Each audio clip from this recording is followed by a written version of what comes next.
అందరికీ ఇవాళ ఎంతో టేస్టీ అయిన మష్రూమ్ పకోడీ చేసేద్దామా? రండి ఎలా చేసుకోవాలో చూపిస్తాను. సో ఇప్పుడైతే కొన్ని మష్రూమ్స్ని అయితే తీసుకోవాలన్నమాట. ఉప్పు పసుపు వేసిన వాటర్లోకి అయితే ఈ మష్రూమ్స్ని అయితే వేసుకొని స్టవ్ పైన హై ఫ్లేమ్లో పెట్టయితే ఒక 15 to 30 minutes బాయిల్ చేసుకుంటే సరిపోతుంది. సో ఇప్పుడు వచ్చేసి ఆ వాటర్ని అంతా పడేసి మష్రూమ్స్ చాలా చిన్నగా అయిపోతాయి బాయిల్ అయిన తర్వాత ముందు దాని మీద. సో ఇప్పుడైతే అట్లనైతే ఒక బౌల్లోకి అయితే తీసుకోవాలన్నమాట. సో ఇప్పుడు దీనికి సంబంధించిన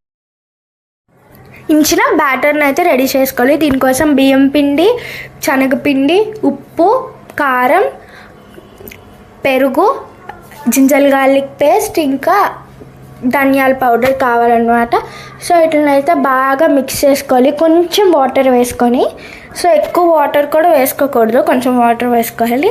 బాగా కలుపుకున్న తర్వాత మనం కట్ చేసుకొని పెట్టుకోవాలి. సో ఆ మష్రూమ్స్ని అయితే కట్ చేసుకొని బియ్యం మనం బ్యాటర్ చేసుకున్నాం కదా అందులోకి అయితే వేసేసుకోవాలన్నమాట. సో మా మమ్మీ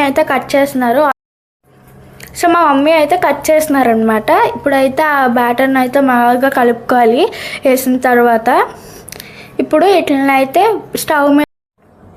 స్టవ్ మీద హై ఫ్లేమ్లో ఆయిల్ని అయితే పెట్టుకోవాలి. దీంట్లోకి అయితే మనం రెడీ చేసుకొని పెట్టుకున్న మష్రూమ్ పకోడీ బ్యాటర్ని అయితే వేసేసుకోవాలన్నమాట.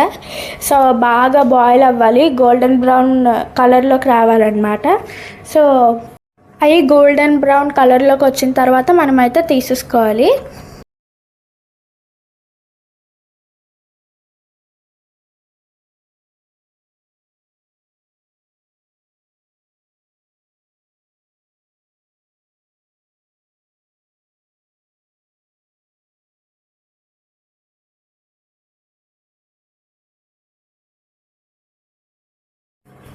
తీసేసుకున్న తర్వాత పక్కనే ఒక టమాటా కేచప్, లెమన్ పెట్టుకొని తింటే చాలా అంటే చాలా బాగుంటుంది.